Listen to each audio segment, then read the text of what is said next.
লেবাননে ইসরায়েল ও হিজবুল্লাহর মধ্যকার চলমান সংঘাত নিরসনে এক সপ্তাহের সাময়িক যুদ্ধবিরতির গুঞ্জন উঠেছে। ইরান ঘনিষ্ঠ সংবাদমাধ্যম আল মায়াদিন দাবি করেছে 15 এপ্রিল দিবাগত রাত থেকেই এটি কার্যকর হতে পারে। মূলত ইরান ও যুক্তরাষ্ট্রের মধ্যে চলমান যুদ্ধবিরতির শেষ সপ্তাহের সঙ্গে মিল রেখে ইরানের চাপেই এই সিদ্ধান্ত নেওয়া হয়েছে বলে দাবি করা হচ্ছে। মার্কিন প্রশাসন স্পষ্ট করেছে, লেবানন যুক্তরাষ্ট্র ইরান চুক্তির অংশ নয়।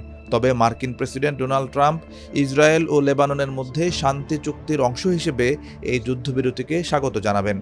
সম্প্রতি মার্কিন পররাষ্ট্রমন্ত্রী মার্কো রুবিও ইসরায়েলি ও লেবানিজ কূটনীতিকদের নিয়ে একটি বৈঠক করেন। জানা গেছে, মার্কিন বিশেষ দূত স্টিভ উইটকফি মূলত এক সপ্তাহের এই যুদ্ধবিরতির প্রস্তাব দিয়েছেন।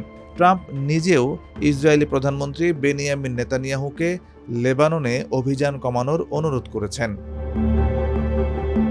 তবে এই প্রস্তাব নিয়ে ইসরায়েলি মহলে চরম অনিশ্চয়তা বিরাজ করছে।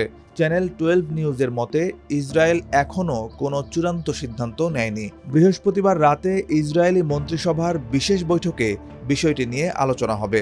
তবে মন্ত্রিসভার একাধিক প্রভাবশালী মন্ত্রী এই প্রস্তাবের তীব্র বিরোধিতা করে বৈরুত ও লিতানি নদীর ওপারে আক্রমণ আরও জোরদার করার দাবি তুলেছেন।